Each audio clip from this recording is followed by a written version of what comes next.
Bonsoir à toutes et à tous, bienvenue dans cette nouvelle rencontre en endroit où aller, où ce soir nous accueillons Caroline Tinet pour son roman Tombé du ciel qui est sorti aux presses de la Cité. Pour l'interroger ce soir, nous retournons en Suisse et nous retrouvons Julie Vaza qui est journaliste au magazine Elle. Mesdames, avant de vous laisser la parole, je vais rappeler à nos amis lecteurs qui peuvent poser des questions à Caroline par mon intermédiaire et je me ferai une joie de venir vous les poser, Caroline, après l'entretien avec Julie. Mesdames, je vous souhaite une belle rencontre. À tout de suite. Merci Nathalie. Oui, Nathalie. Bonjour Caroline. Bonsoir, Julie, oui. Comment allez-vous? Moi, je vais très bien. Bon, alors on se rencontre ce soir pour parler de Tombé du ciel, qui est, je crois, votre quatrième roman. Ouais. Et c'est à nouveau un huis clos. Alors cette fois-ci aérien, mais je crois que c'est pas la première fois que vous situez votre action dans un huis clos. Est-ce que c'est bien ça? Oui, je sais pas, je dois avoir un problème avec l'enfermement. Ce qui fait que je n'ai pas beaucoup de problèmes en ce moment. Le confinement m'est très familier. Alors ça, c'est une Non, chance. moi, j'aime bien les huis clos à cause de l'unité de lieu qui favorise une unité de temps. Et c'est un huis clos dans un avion, ce qui est Ah le oui, cas. c'est particulier. Euh, Ça ne vous propose aucun échappatoire. Vous êtes obligé de rester là-dedans et de faire avec. Et C'est c'est ça qui certain. m'a plu. Alors, on imagine que vous appréciez les avions pour avoir situé votre action du roman dans un avion. Est-ce que c'est le cas? Euh, oui, j'ai toujours, comme j'ai énormément travaillé, quand je voyageais en avion, et j'ai souvent voyagé pour mon travail, c'était le seul endroit où j'avais la paix. Donc, oui, c'est vrai, j'étais pas du tout, c'était pas stressant du tout pour moi, mais bon, j'ai pas peur en avion, hein. Mais D'accord. c'était un endroit où je réfléchissais, où j'écrivais, enfin, je dis ça à l'imparfait à cause du confinement Bien actuel, sûr. mais j'espère que Mais ça va. justement, est-ce que ça vous manque de peut-être moins voyager et ne plus bénéficier de ces longs courriers? Euh, Je sais que je vis une parenthèse étrange, comme nous tous, hein, et Mhm. que oui, je peux avoir des manques et en même temps, je suis un peu rivée aux événements, à ce qui va se passer et tout. Et comme je vous disais tout à l'heure, en fait, je ne souffre vraiment pas énormément d'être enfermée, confinée. Et puis, bon, on peut sortir un peu quand même. Alors, on le disait, le livre, l'action du roman se situe dans un avion. Est-ce que vous pourriez peut-être, pour nos auditeurs, expliquer en quelques mots de quoi il s'agit? Comme avion ou l'histoire du livre? Dans votre histoire. On va revenir sur l'avion plus précisément après, mais en quelques mots, on est dans un voyage. Ok, le personnage principal est une jeune femme d'une Oui, trentaine d'années qui a été hôtesse de l'air pendant 10 ans oui, et qui continue à prendre l'avion à chaque fois qu'elle peut. Euh, Là, elle fait une traversée sur un A380 qui va de Paris à Singapour. C'est un vol de nuit qui dure 13 heures. oui. Et parce qu'elle veut en profiter pour écrire quelque chose, elle a besoin de réfléchir sur un sujet qui la préoccupe. Et dans ce même avion, il y a des personnages qui vont être amenés à se rencontrer. Il y a un pilote, un copilote qui a un peu des problèmes de dépression. On va revenir sur chacun d'entre eux après, hein, mais en tout cas, D'accord, d'accord. Donc il y a des personnages qui vont être amenés à se rencontrer et à partager un moment de vie. mhm. Ils n'ont pas trop le choix. De toute façon, ils sont tous enfermés dans la même galère. Et, et je ne sais pas si je peux en dévoiler trop, quoi. On va dévoiler petit à petit. Alors donc, on a tous ces personnages dans un avion pour 13 heures qui partent de Paris vers Singapour et c'est pas n'importe quel avion, c'est donc un A380, un gros avion. Comment vous avez eu cette idée d'intrigue? Quoi, l'avion. Ben, l'avion, tout ce qui va se passer, enfin peut-être pas tous les éléments de l'histoire, mais en tout cas, comment l'idée est-elle née de situer un roman dans un avion? Je ne sais pas ce qui s'est passé. Je crois que j'ai senti un petit peu à l'avance qu'il y allait y avoir un gros problème d'enfermement. Et je me suis dit que ça allait avoir une incidence sur les transports et les voyages. Et donc, j'ai tellement pensé à ça que je savais que j'allais écrire un huis clos. J'ai tellement pensé à ça que j'ai choisi cet avion qui est comme une espèce de gros appartement volant, un avion que je connais parce que je l'ai pris souvent. Ouais. C'est un avion assez anonyme, un gros appartement qui rugit un peu comme un fauve pour démarrer, mais qui après fait pas du tout de bruit. Donc il est plutôt rassurant, il est plutôt inexistant, et Mhm. il contient beaucoup, beaucoup de monde. Donc je pense d'ailleurs que dans mon livre, c'est plutôt le personnage principal, hein, Ouais, tout à qui fait. recouvre à peu près tous les autres. Et sinon, j'avais été aussi frappée par un pilote il y a très longtemps qui avait eu un problème dans un avion et qui a précipité tout le monde contre un rocher. C'était un pilote allemand. Je ne sais pas si vous Non, en mais il n'y a pas très longtemps, ça. C'est il y un a épisode quelques assez. années quand même. Mais ça Ouais, m'avait vraiment mise mal à l'aise. Je me suis dit, je comprends très bien qu'on ait une dépression et qu'on puisse devenir cinglé, mais je ne comprenais pas que ça puisse arriver. C'est un truc auquel j'avais jamais pensé. ouais. Mais d'ailleurs, vous l'évoquez parce qu'on y pense quand on découvre le personnage du copilote dans votre livre. On pense forcément à cette tragédie. Je crois qu'on a tous été frappés par ce jeune pilote qui était dépressif et qui a précipité l'avion Ouais. dans la montagne. Et en fait, votre pilote, il pense lui aussi. Oui, oui, oui, oui, oui, oui. Et une autre raison pour laquelle j'y ai pensé, c'est qu'en cours d'écriture, j'ai plus ou moins appris, et ça a été confirmé après, que cet avion, le A380, allait voir sa production arrêtée parce il pollue trop, il était devenu obsolète. Et comme je l'ai beaucoup aimé, je me suis dit que c'était un peu un message d'amour, quoi, de raconter une histoire qui se passe. Alors, c'est étonnant parce que vous avez donc commencé l'écriture sans avoir Ouais, connaissance de cet arrêt, ouais. alors même que cet arrêt compte beaucoup pour notre copilote Oui, qui ouais. est, euh, qui est très affecté par l'arrêt de la production de l'avion. Oui, parce que lui, son avenir était complètement dedans. Donc, Alors, on comprend que votre goût pour les avions, donc j'entends qu'il n'y a pas eu de traumatisme particulier qui fait que vous ayez eu envie d'écrire sur ce sujet, même si l'épisode de ce pilote vous avait marqué. Est-ce que les avions, c'est un endroit où vous avez fait des rencontres, vous aussi, comme vos personnages? assez peu. Non, Assez peu finalement. non, mais j'aurais pu. J'ai jamais. Comme ce sont plutôt des endroits où je cherche à avoir la paix et à trouver un peu de solitude, justement. Ouais, Si j'avais la possibilité d'avoir des rencontres, je, je déclinais. d'accord. Est-ce que, à votre avis, le fait de situer les actions de vos livres dans des espaces clos, ça a un ressort dramatique assez important, romanesque en tout cas? Bah, oui, parce que c'est un petit peu malgré moi. C'est-à-dire qu'il y a toujours un suspense qui se passe à un moment, parce que c'est oppressant à huis clos. Ah oui, forcément. Euh, donc, ça crée un suspense et c'est un peu ma trajectoire, quoi. Je vais vers la résolution de quelque chose à la fin de ce genre de livre. Enfin, j'essaye, en tout cas. Ouais. Et ouais, c'est important. Peut-être qu'un jour, j'écrirai sur quelque chose de plus ouvert, hein, je ne sais pas. Ah, c'était ma question, parce que à part les avions, quel type d'enfermement vous avez évoqué dans vos précédents romans? Mon premier roman, qui avait d'ailleurs eu le prix du premier roman, Ouais, tellement c'était étrange, euh, ça se passait dans une loge de concierge. Ça se passait dans un immeuble et l'héroïne était la gardienne de l'immeuble. Et, d'accord. elle réfléchissait dans sa loge qui était toute petite. Mon deuxième roman, il se passait à l'intérieur d'un château déglingué. Et le troisième dans une clinique psychiatrique, dans une maison de repos. Ouais, alors ça va crescendo, je dirais, dans le sentiment Donc, de. je pense que le prochain, ça sera pas ça. Ça sera pas ça. Est-ce que c'était quelque chose que vous recherchez particulièrement, de donner un côté très oppressant alors, c'est pas qu'on est. Moi, j'étais pas oppressée en le lisant, mais quand même, il y a un sentiment d'angoisse qui monte. On se demande vers quoi on va. Est-ce que c'était quelque chose que vous vouliez imprimer au livre?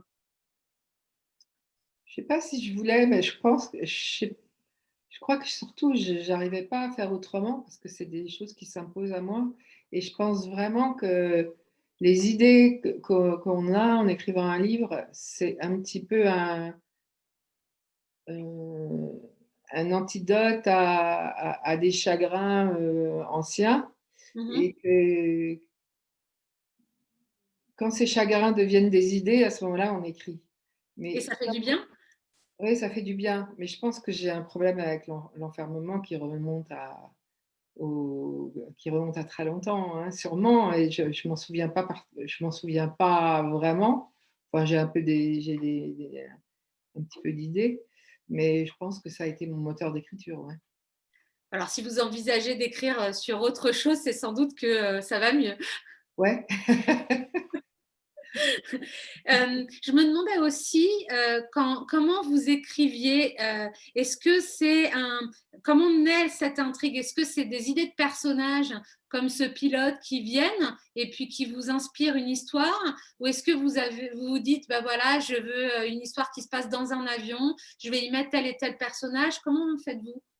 Une histoire qui se passe dans un avion, oui, je vais y mettre tel et tel personnage. Oui et non, c'est-à-dire que je mets le personnage principal, je l'avais en tête. Le Talita, donc, hein, Talita, Talita. Et le fait que ce soit un roman choral, c'est-à-dire oui. qu'il y a plusieurs personnages qui ont plus ou moins la même importance. J'avais le copilote, j'avais pas tout le monde en fait, hein. Ils sont arrivés en cours de route. Après, il y a un moment où les personnages, ça s'impose à vous. Moi, je me souviens que j'étais dans mon bureau et qu'il y avait ces personnages autour de moi, hein. C'était un truc, on se dit, putain, je suis un peu cinglée quand même, hein. Ah, mais vous n'êtes pas seul. Je crois qu'il y a pas mal d'auteurs qui ont ces personnages qui les habitent et qui se posent sur leur épaule de Et en leur même temps, on est peut-être un peu cinglé quand ça arrive, mais c'est quand même vraiment réconfortant de se dire qu'on donne naissance à des gens, à des relations entre les personnages. Et puis moi, ceux-là, je les ai vraiment, vraiment décrits au scalpel et j'arrivais pas à faire autrement. C'est-à-dire que j'ai fouillé leur personnalité, je savais exactement comment ils étaient physiquement, je savais ce qu'ils pensaient, comment ils réagissaient, comment ils se comportaient dans un huis clos précisément. Puis ça s'est imposé. Je les ai pas décrits en passant, quoi. Mais c'était des aventures intérieures, cela dit, Mhm. hein. Mais je crois qu'il y a, on dit roman choral, mais en fait, il n'y a que Talita qui parle à la première personne. Les autres, Ouais, vous utilisez la troisième personne, hein. ouais, ouais, Mais ouais. c'est vrai on entend les voix des différents personnages. Ce que je peux vous proposer, si vous voulez, c'est peut-être d'en lire un petit passage pour nous donner une idée du roman. Euh, J'ouvre comme ça. Oui, alors j'oublie, je crois non, c'est la lecture oracle. Frédéric de Gelt nous en a parlé. Ouais, Donc, là, je on viens ouvre le d'ouvrir livre une et page. on démarre. Ok, j'y vais. Allons-y, on vous écoute. Euh, je, je ne pouvais pas envisager autre chose que me fondre dans l'intimité des gros avions sophistiqués qui survolent le monde, ceux qui franchissent les océans, dévoilent les espaces inatteignables, métamorphosent la vie. Je ne me voyais pas comme une passagère intermittente se dirigeant d'un point à un autre, mais comme la véritable actrice de mon avenir. Et il n'y avait aucun choix. Ce serait l'avion ou rien. Je me souviens de la violence avec laquelle j'étais arc-boutée sur cette certitude. Il s'agissait de vie ou de mort. Il n'était pas question d'embarquer sur des moyens courriers, ces omnibus impersonnels dont le confort précaire, les odeurs de réfectoire et le son aigu des moteurs n'ont rien de séduisant. Non, il fallait que je sente sous mes pieds un sol moelleux prêt à onduler au rythme d'ondes délicates, imitant le murmure de ma solitude. Une solitude qui n'a rien de triste, ancrée en moi comme le socle le plus solide et curieusement le lieu le moins solitaire que j'ai connu. Dans ces avions imposants, les longs courriers, s'est créée une vie de famille, une bulle douce comme un fil de soie qui m'enveloppe et me protège. Je me sens proche des autres navigants, leurs histoires et leurs vies m'intéressent. On reste ensemble pendant les escales, on se rassure les uns les autres. À l'intérieur de cette équipe de nomades solidaires, la carapace qui m'isole du monde s'attendrit lentement et ma gorge se serre comme si l'avion me consolait des larmes que je ne peux pas verser. Voilà. Merci beaucoup. Ben, je trouve que c'est un beau passage, alors au hasard, mais qui je trouve, donne bien aussi l'idée du livre. On entendait Talita parler hein, Ouais, de son rapport à l'avion, et pas n'importe lequel. Elle aime les longs courriers et le sentiment peut-être de réconfortant qu'elle y trouve auprès des elle est équipes. mieux, elle se sent mieux en l'air qu'à terre, hein. Ouais, clairement.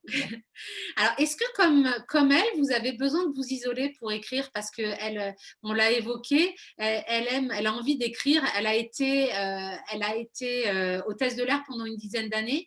Elle a arrêté d'être hôtesse et puis elle est aujourd'hui pigiste, hein, je crois, pour Ouais, un. elle est journaliste dans un magazine de voyage, je crois. Mm. Voilà, c'est ça. Et Mm. elle a, pour écrire, elle aime bien être en l'air. Ouais, ouais.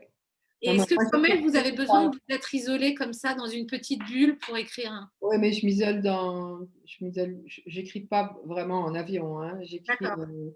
non, moi j'ai un bureau hyper aménagé à ma sauce où je peux écrire. J'arrive pas à écrire dans les endroits où il y a beaucoup de nature, où je suis distraite. Faut que je sois, si je suis dans un endroit où il y a beaucoup de nature, je ferme les volets, les rideaux. Et, D'accord. non, j'ai besoin d'être vraiment en huis clos, quoi. Sinon, ouais. Et c'est dans ces huis clos que j'accueille mes personnages, hein. Peut-être qu'un jour je serai capable d'écrire n'importe où, hein. Qui Mais sait, le prochain roman en pleine nature. peut-être. En tout cas, vous avez été journaliste pendant longtemps, donc à Paris Match, Marie-Claire, elle. Est-ce que cette expérience vous a aidé dans la rédaction du livre?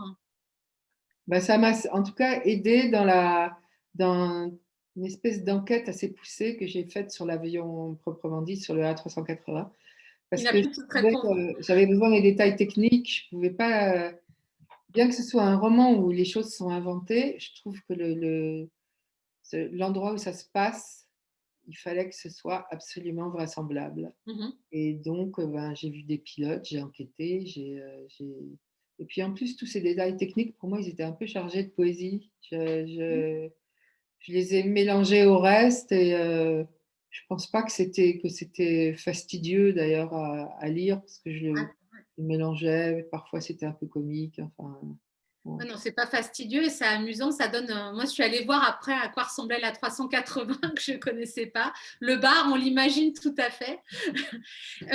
Et je voulais aussi qu'on revienne sur les personnages.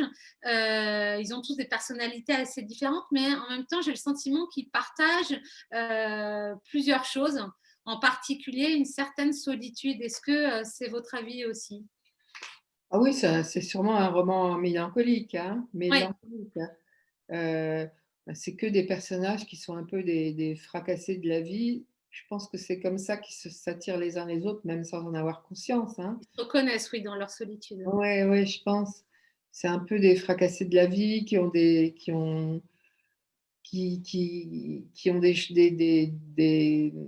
comment dire, des problèmes à résoudre. J'aime pas le mot problème, mais j'en ai pas trouvé d'autres. Et qui y pensent pendant ce vol et qui, je pense qu'ils sont tous en train de faire le deuil de quelque chose et qu'ils espèrent qu'à l'arrivée, ils auront résolu leurs angoisses. Et c'est un peu ce qu'on ressent, tous ces personnages-là ont ça, à mon avis. Oui, c'est vrai. En Donc, fait, c'est un peu comme une pièce de théâtre hein, avec un décor et des acteurs qui sont là-dedans et qui sont un peu paumés, mais dont on peut imaginer qu'ils vont aller mieux, il me semble, hein. Je je sais pas si on a l'impression qu'il va se passer quelque chose de dramatique, sûrement, sûrement. ah Mais ouais, je vous le confirme, on a le sentiment qu'on va vers quelque chose de dramatique. Parce qu'on a quand même, y a-t-il un pilote dans l'avion quoi? On a oui, quand même, oui, alors c'est pas comique, enfin à ce niveau-là, c'est pas comique, c'est ces mots-là qui me oui. viennent Non, à je trouve que tête. les turbulences de l'avion sont un peu une métaphore des turbulences des personnages. Et je pense qu'en même temps, c'est un peu, ça ressemble un peu c'est une société en réduction, hein. Il y a de tout. Bon, ceux qui se croisent là, c'est ceux c'en est qui vont assez mal, mais ils ont des côtés attachants. Je pense qu'il y a pas mal d'amour dans ce vol quand même. Ah ouais, mais pas mal d'amour et pas mal de manque d'amour aussi. C'est ça Il y a qui est un beaucoup de petit manque peu d'amour. Ouais. qui rend ces personnages assez mélancoliques. Alors, on a évoqué Talita, donc la personne, l'ancienne hôtesse de l'air, qui, elle, on a l'impression qu'elle est là pour venir en aide à tous les autres, en Ouais, fait. Elle a un c'est côté ça. très bienveillant vers chacun des autres personnages qu'elle va croiser. Alors, on a parlé du copilote qu'elle connaissait, hein, ils s'étaient déjà rencontrés sur des vols précédents. Ouais. Et alors, lui, ce copilote, il va pas très bien. Non, il va pas bien du tout. Mais je pense que c'est ce que je me suis dit après, c'est que ça peut arriver à n'importe qui à un certain moment. Donc, ce Ouais. copilote, il a traversé quelque chose de difficile et tout d'un coup, il perd les pédales, si je puis dire. Et c'est vrai que ça peut arriver. C'est un peu inquiétant, mais ça peut arriver. Ah, c'est drôlement inquiétant parce qu'il a quand même entre ses mains, vraiment, il a le sort de Oui, mais il 500. y a un commandant de bord quand même, hein.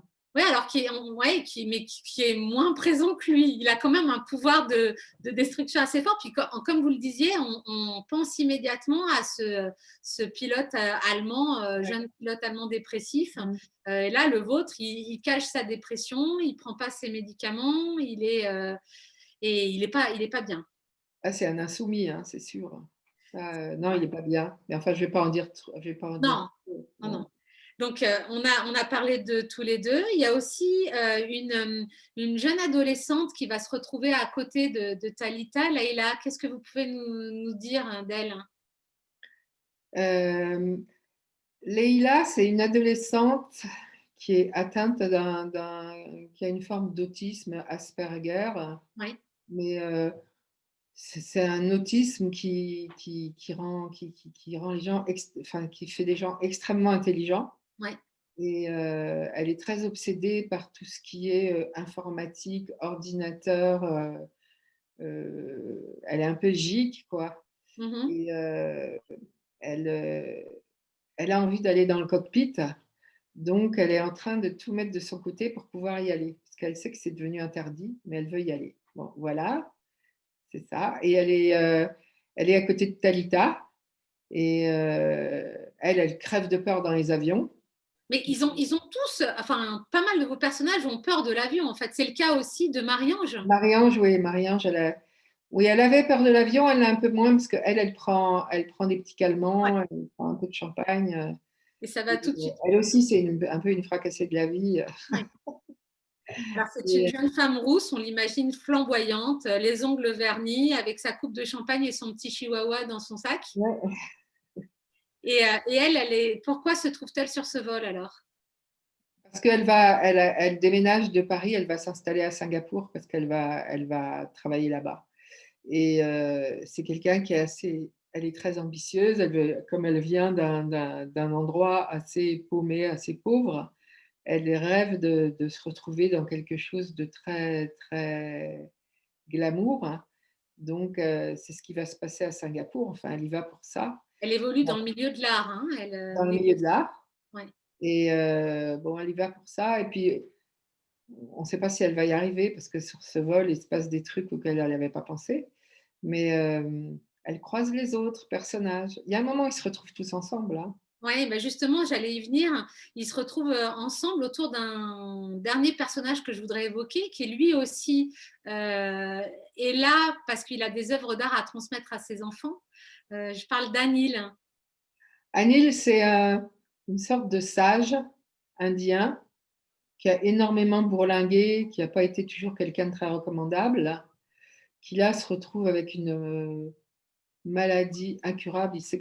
Il pense peut-être probablement que ça sera son dernier vol. Bon, Mhm. il a un âge certain. Euh, je dis qu'il a un côté sage parce qu'il peut analyser sa vie et voir qu'il a fait beaucoup de conneries pardon, et en même temps qu'il a eu une vie formidable. Ouais, Et il se trouve il est dans le bar tout le temps, appuyé contre un des hublots, il regarde les gens passer. j'observe. Euh, il a une assez jolie rencontre avec Talita. Euh, et moi, je trouve que c'est celui, bizarrement, qui comporte le plus d'espoir, Oui, hein. c'est vrai, d'une certaine manière. Ouais. Il est très mélancolique aussi, mais et puis j'aime bien la vie qu'il a eue. Une Parce que vie le mouvementée, personnage est important. effectivement. Mhm. Ouais, un homme d'affaires qui a fait pas mal de choses, qui a un regret quand même, c'est de ne pas avoir épargné sa maman. Ouais, Ça rend assez triste, les choses. mais en même temps, il a été très marqué par les séjours qu'il a fait dans des ashrams et il est plutôt en accord avec lui-même, hein. Après, Est-ce que c'était important pour vous d'introduire cette dimension un petit peu plus spirituelle peut-être au roman? hmm, ouais, mais moi j'aime bien le côté spiritualité indien parce que c'est pas une spiritualité monothéiste et complexe. C'est c'est vraiment un état d'esprit en soi, dans son cœur.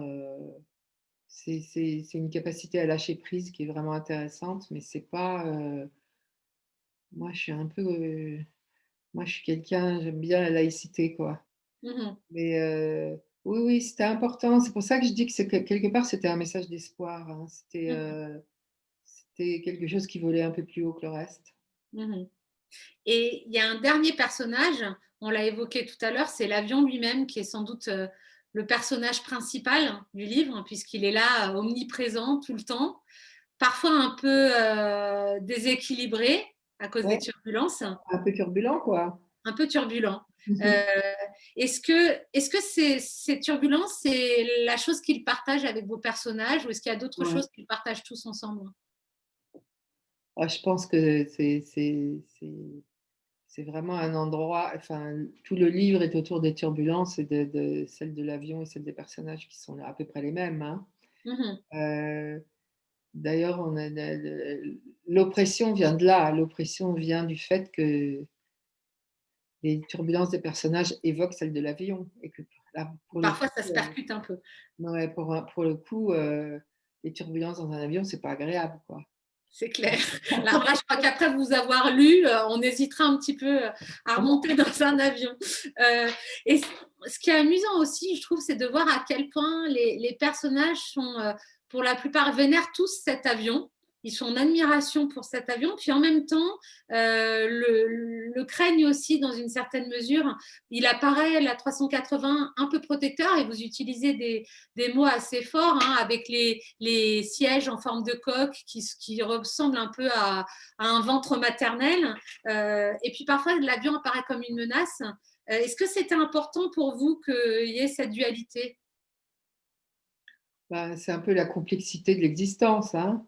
Oui, Euh, on est à la fois attiré par un paradis perdu qui peut ressembler à un berceau, une coque, oui. et puis on est malmené par des turbulences auxquelles on ne s'attend pas forcément. Donc, je trouvais que c'était la même complexité, quoi. L'avion, il n'est pas non plus fait pour remuer, mais ça lui arrive. Et mais en même temps, je sais pas, je crois que c'est Audiard qui disait qu'il aimait les êtres fêlés parce qu'ils laissent passer la lumière. Et je pense que moi, je peux pas faire de la littérature de bisounours, quoi. Faire quelque chose avec que des gens qui vont bien, Le feel good, pas c'est ce pas que pour vous. c'est. Non, non, c'est pas. Et je trouve que s'attacher à des personnages qui vont vous prendre par les tripes parce ils sont complexes et puis un petit peu tordus et avec quelques soucis, c'est quand même une manière de montrer que bon, on peut avoir tout ça et se dire qu'on va aller mieux, hein, on vit avec et on vit avec et puis voilà, on traverse la vie avec comme dans un avion, hein, et c'est la vie, hein. Je peux pas dire autre chose, c'est la vie et c'est avec tout ce qu'elle a de riche en elle. Mais c'est pas forcément tout va bien, la vie est rose, hein, pas du tout. Pas du tout. Alors, il y a un endroit qui est très important dans l'avion et dans le livre. On l'a évoqué tout à l'heure, c'est le cockpit. Alors, j'ai été amusée de m'interroger, de comprendre la signification du mot cockpit. Qu'est-ce que c'est? La signification, c'est un lieu où il y a un combat de coqs, c'est ça? Oui, à l'origine, c'est ça. Et non, mais moi, ce qui me fascine avec le cockpit, c'est que c'est minuscule, quoi. Par rapport à cet avion qui est de 80 mètres sur 80 mètres, le cockpit, Vous êtes allé dans ce cockpit? Oui, bien sûr. Ah, Allez, j'ai même regardé comment il pilote, j'ai regardé ce que c'était qu'un pilote automatique, j'ai fait de la simulation de vol, enfin, je me dans suis la ouais, je me suis fait une peur terrible, parce que j'ai Oula, un copain qui est pilote et qui m'a pour écrire ça, il fallait vraiment que j'ai des sensations physiques, et que même que je vois les choses, que je vois les commandes, que je vois tous les boutons qui s'allument, et c'est incroyable comme endroit, hein. C'est une et fusée, quoi, on est sur notre planète. Et moi, j'ai trouvé ça incroyable que dans ce cockpit se joue la vie des gens, quoi. c'est exactement ça. Ouais. Alors en fait, c'est ce que Leïla souhaite savoir. Elle est obsédée par entrer dans ce cockpit et elle veut savoir comment on dirige la vie des gens. Ouais. Et en même temps, le pilote qui va pas bien et tout ce qu'il aime, c'est être dans le cockpit et voir le ciel, hein. Il Ouais. est, le ciel et les étoiles, c'est vraiment son truc. Il peut pas vivre autrement. Donc, quand il se dit qu'il va être obligé d'arrêter parce qu'on va arrêter de produire la 380, c'est pas facile à vivre. Non, c'est pas facile à vivre, mais en même temps, on peut se dire aussi qu'il y a d'autres avions. Il peut intégrer d'autres cockpits Oui, mais il était sur un programme très vraiment à spécialisés. 380. Oui, oui. Bah, bien sûr, il peut changer, mais c'est pas d'actualité dans le roman. Non, non, non, pas dans le roman, mais en tout cas, je me suis demandé si effectivement, dans la réalité, les pilotes étaient aussi spécialisés par type d'avion Ah ou non, si non, on mais c'est pouvait changer. interchangeable, hein, c'est interchangeable. Ils prennent des cours et il y a non, non, D'accord, c'est des grands professionnels, hein, même d'accord. même s'il y en a qui sont un peu zinzin. Euh, Est-ce que parmi tous ces personnages, il y en a un dont vous vous sentez peut-être un peu plus proche? Peut-être pas dans le côté drama, mais dans la sensibilité en tout cas, ou dans le parcours. C'est un peu tout le monde. Il y a un On peu de vous dans tous j'ai ces mis personnages. de je crois que évidemment, en apparence, c'est plus Talita, mais mais moi, j'ai un imaginaire assez dévorant et je place un petit peu des choses qui me sont arrivées, des choses que j'ai remarquées, des choses qui me frappent. Je les place un peu partout et ça me fait démarrer des personnages. Il y a D'accord, toujours quelque chose, un petit détail qui me fait construire un personnage. Et ça peut être quelque chose qui me ressemble, hein, ça peut, mais bon, il n'y a aucune raison que vous le voyez. Mais en tout cas, je ne suis pas dans l'autofiction, quoi. C'est vraiment de l'imaginaire à 90%, hein. d'accord. Est-ce que c'est dur dans ces circonstances de laisser ces personnages, de mettre le mot fin au livre et puis Oui, ben, c'est dur. Ben, d'ailleurs, après, je pense on est nombreux dans ce cas-là. On a une espèce de baby blues quand on se sépare de tout ça. Mais en même temps, une fois que c'est fini aussi, il y a ce moment baby blues et puis il y a le moment où bon, ben, ils vont vivre leur vie sans moi et je m'intéressais à d'autres. Ce qui est un peu, c'est, moi, je culpabilise un peu quand je lâche mes personnages, hein. Je suis bien consciente que c'est moi qui les lâche. Et après, je me dis que c'est eux qui me lâchent. vous n'avez pas envie d'essayer de creuser un petit peu et de voir ce qui leur arrive après? Est-ce que le confinement a pu être du coup inspirant pour aller voir ce qui se passait pour Talita, par exemple, ou Saul? Ouais, mais Fatalita, à la fin du livre, on sait ce qui lui arrive, hein. Euh, oui, oui, je vois très bien où elle en est. Euh, oui, je sais où ils en sont. Ouais, ouais, j'y pense, hein. Je pense souvent. Je pense que de temps en temps, j'ai du mal à dire ça, mais je pense que je parle toute seule, l'un ou l'autre, et ça me fait un peu peur à moi-même, d'ailleurs. Je me dis, oh là là, faut te surveiller, quoi. Il y a Nathalie qui nous a Oui, rejoint. oui, je vous écoute avec beaucoup d'attention. J'ai Ah, envie de demander à Caroline tout de suite, est-ce que cette histoire aurait pu être transposée sur un bateau ou pas du tout? vous savez, j'ai tellement le mal de mer que je suis pas sûre, hein. Parce que ça peut être un bon sujet aussi, le bateau, pour un Oui, c'est confinement à vrai. huis clos. Moi, Oui, j'irais mais plus loin, un plutôt, oui. sous-marin. Un sous-marin serait un bon endroit pour faire un Alors huis clos. là, faut pas exagérer. Je suis un peu maso, mais là, non. Non, mais sur Voilà. un bateau, ça aurait pu, parce que sur un bateau, il y a un bar. Le barman, il a une importance dans le bateau, un peu comme dans votre avion. Il y a plein de choses qui me. Ça m'a fait un peu penser, quand je vous ai lu, à la croisière s'amuse. Je sais pas pourquoi, hein, mais je sais pas pourquoi. J'ai eu ce rapport. Mais bon, je vais passer aux questions parce qu'il y a des questions. Tout Mhm. à l'heure, il y a Marlène qui a remarqué que vous aviez évoqué le fait que certains détails vous semblaient poétiques. Est-ce que vous avez des exemples à nous donner? Ben, je pense que, par exemple, quand je me suis rendu compte que les quatre moteurs de l'avion, c'était des moteurs Rolls-Royce, ça m'a semblé vraiment incroyable, quoi. Parce que moi, je connais pas les moteurs Rolls-Royce, mais je sais simplement que c'est une super marque, très belle, et qui a un bruit, un son assez poétique et pas du tout criant et pas du tout perçant. Donc, j'ai trouvé ça assez poétique. J'ai pris, ils ont ressemblé, ces moteurs-là ont ressemblé pour moi à des gros, gros coussins confortables. Euh, Sinon, mais moi, ce que je trouve aussi assez poétique, c'est tout ce qui se passe dans le cockpit, les petites lumières qui s'allument, qui s'éteignent. On a l'impression d'un peu d'être dans 1984. C'est quelque chose de surréaliste qui m'a paru extrêmement beau. Voilà, le reste, il y a eu des choses compliquées pour moi à rédiger, mais bon, je l'ai fait, je ne me souviens pas de tout. Non, mais c'est très bien comme exemple. Étienne lui demande, est-ce que vous pensez qu'écrire peut faire arriver des histoires? Je sais pas, en l'occurrence, il y a des histoires qui arrivent qui peuvent faire écrire d'autres histoires, mais est-ce qu'écrire peut faire arriver des histoires c'est un peu de la sorcellerie, votre affaire là. Mais d'ailleurs, je crois que Talita devient un moment qu'elle est ensorcelée par l'avion. Hein. Ouais. Ah oui, très. Ouais, ouais.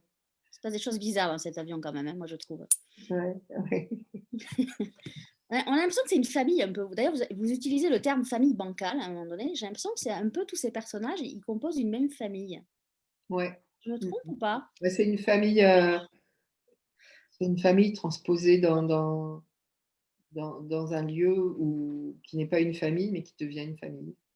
En fait, c'est des gens qui finissent par former une famille bancale, certes, mais ça finit par. Ça dit, il y a beaucoup de familles bancales. Hein. Oui. Il ne faut pas rêver. Et en tout cas, Talita, elle se ressent dans cet endroit, c'est sa famille. Elle n'a pas de famille, hein, elle n'a plus de famille. Donc, Mm. c'est sa famille et c'est très, très important pour Moi, ce que elle. je trouvais très intéressant, c'est qu'ils ont tous des failles, ils sont tous fissurés, mais finalement, c'est leur force, ces Ouais. failles.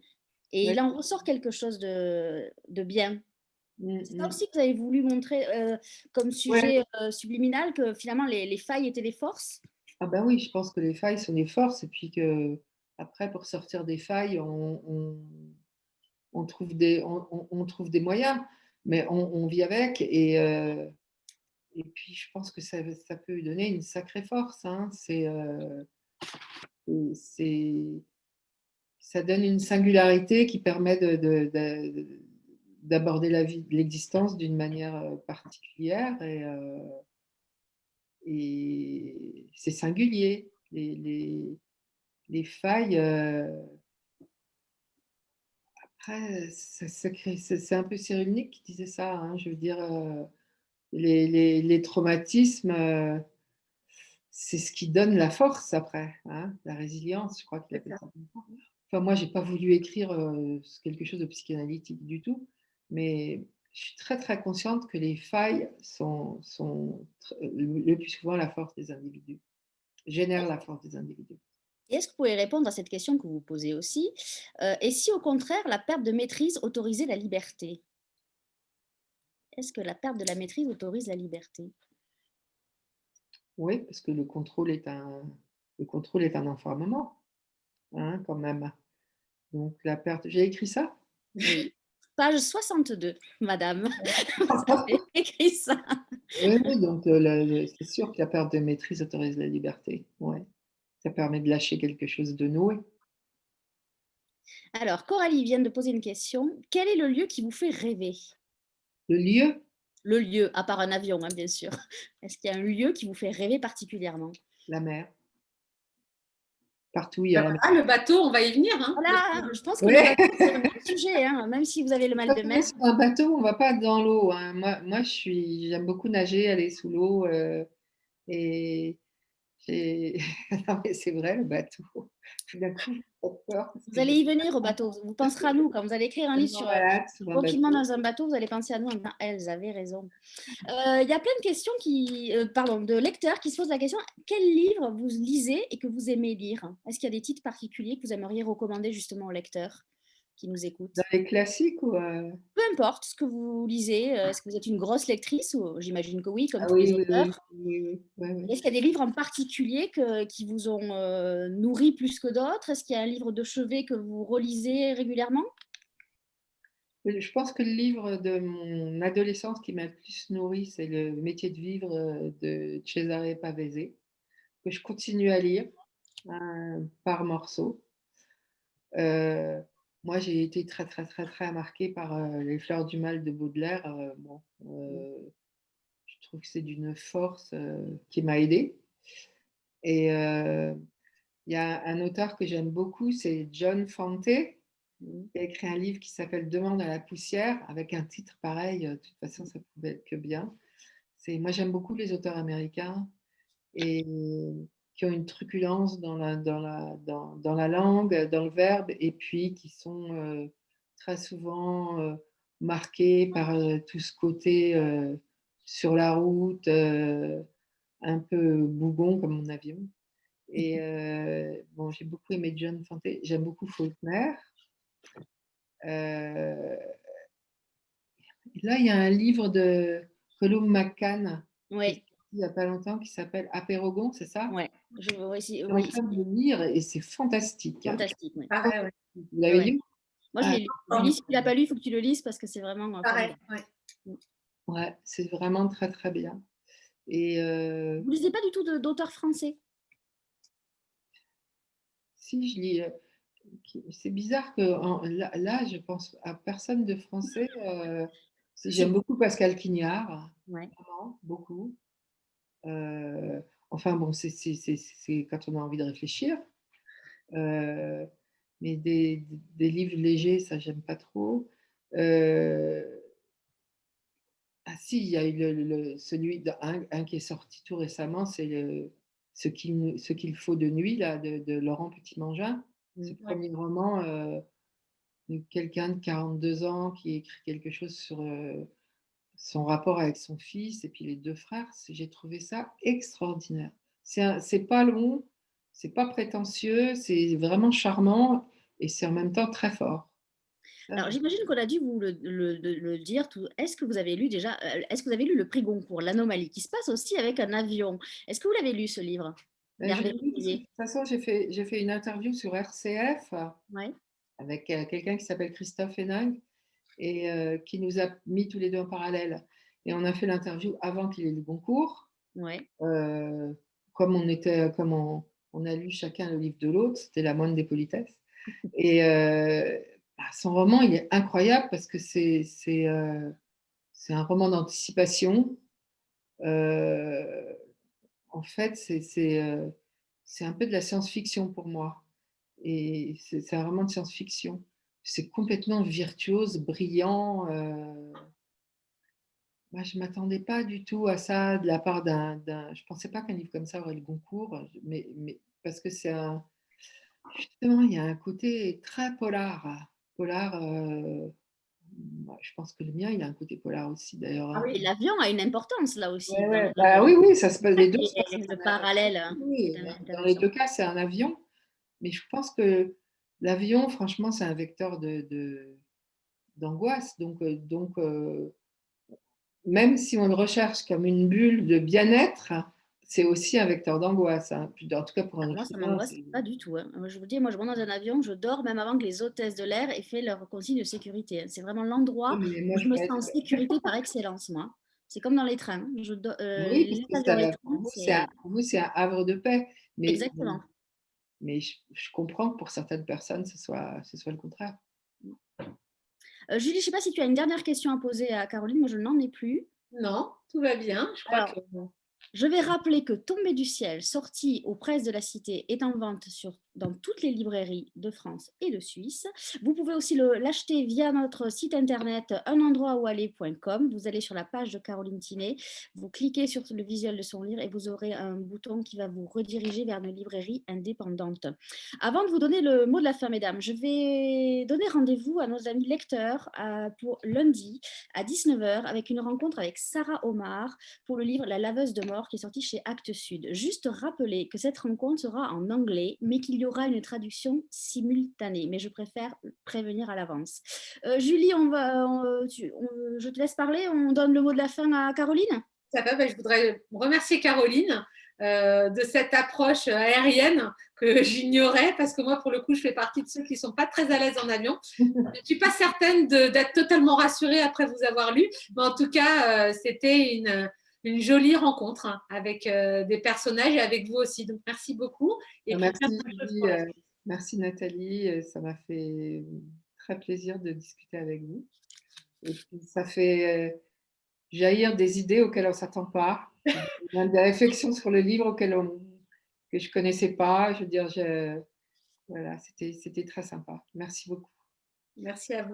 Avant qu'on se quitte, je vais juste faire une parenthèse parce que j'ai annoncé une traduction simultanée pour lundi, mais uniquement sur ceux qui viennent sur la plateforme et non pas sur ceux qui nous écouteront sur Facebook. Voilà, c'était juste la parenthèse, je la referme. Merci encore Caroline d'avoir été avec nous ce soir. Merci Julie d'avoir mené cet entretien. Je vous souhaite une belle soirée, un bon week-end et à très vite en librairie, j'espère. Bonne soirée.